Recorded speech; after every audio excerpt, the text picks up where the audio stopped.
Olá, boa noite. Dessa vez vamos falar sobre acondicionamento, transporte e descarte de resíduos biológicos de diversos tipos.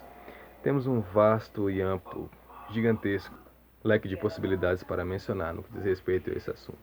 Existem padrões e normas que devem ser obedecidas à risca para o transporte de resíduos biológicos de todos os tipos, das maneiras corretas, das formas certas, e para o descarte também, de todos os tipos e classes específicas. A manutenção da temperatura adequada durante o envio das amostras constitui uma variável pré-analítica, relevante à virtude e à confiabilidade de todos os padrões e normas realizados de acordo com os resultados liberados na rotina dos laboratórios de análises clínicas, segundo a Anvisa e a RDC 320. As amostras devem ser organizadas de modo e forma a evitar derramamento, a evitar impactos para que não ocorra quebras ou desestruture, causem moles e diversos outros fatores que podem atrapalhar nas amostras biológicas que estão sendo transportadas e devem ser transportadas com máxima cautela e cuidado. Caixas plásticas, papelão, metal e outros materiais rígidos para que elas possam, todavia, transportar de forma adequada, sem nenhum evento posterior ou defeito. A temperatura de conservação da amostra biológica para a triagem laboratorial de doadores e receptores deve estar de acordo com as instruções e padrões. Obedecer rigorosamente a temperatura e as condições de armazenamento. Gelo reciclável, se necessário, uma temperatura mais baixa. Gelo seco, porque ele conserva de uma forma mais firme e potente no que diz respeito a baixas temperaturas. Caixas térmicas higienizadas, sacos acondicionados e com identificações, um rótulo com risco biológico e o símbolo adequado. Risco biológico, material infectante.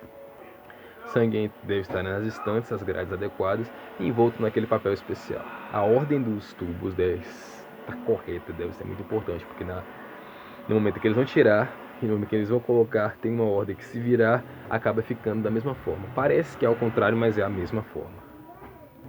Lâminas devem estar acondicionadas sem caixas de madeira e sem produtos de forma.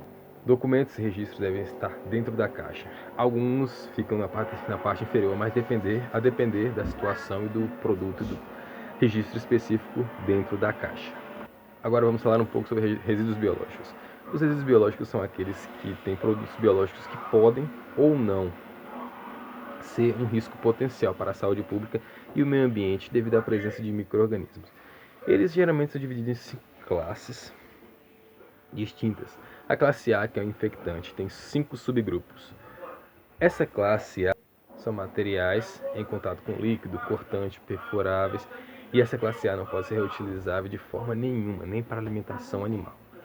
Os 5 subgrupos começam com o A1. São culturas, vacinas, bolsas de sangue, todo material de agente de alto risco, enfim, todas essas questões.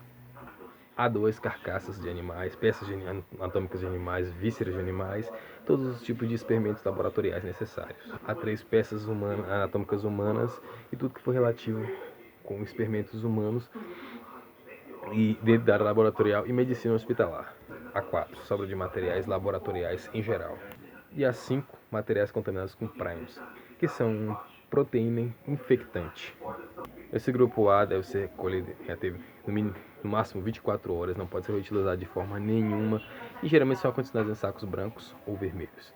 Temos também os itens da categoria B. Os itens da categoria B são os químicos, que geralmente podem ser reagentes, pilhas, resíduos de equipamentos de análises clínicas, todo tipo de resíduo químico. Os que estão na categoria C são radioativos, contém radionucleidos, materiais de raio-x, materiais de radiologia, medicina nuclear, enfim. Os D são categoria comum, muito parecido com o lixo que vocês produzem na própria casa de vocês. Esse lixo é aquele lixo que pode ser acondicionado de formas normais, de forma simples, não tem problemas. E o E é muito parecido com a categoria A, são os perfurocortantes, agulhas, seringas, ampolas de vidro com material infectante quebrado, enfim. Esses têm que ser acondicionados de forma correta. Alguns podem ser autoclavados para serem reutilizados, outros não podem ser utilizados de forma nenhuma, como o A. E E, o D pode ser descartado de forma normal. O nuclear, ele tem um acondicionamento próprio. naquelas caixas adequadas para material nuclear, radionuclídeos. Os químicos também. Alguns materiais que são utilizados no laboratório, em medicina hospitalar, podem ser lavados e autoclavados para serem reutilizados. Outros podem ser autoclavados para descarte, para que assim baixe a categoria, para que risco biológico possa passar a categoria D, por exemplo. Enfim. E esse foi uma aula sobre transporte de material biológico e descarte de material biológico. Caso tenha alguma dúvida ou precise de alguma outra questão, pode mandar nos comentários que eu respondo para vocês. Muito obrigado e boa noite.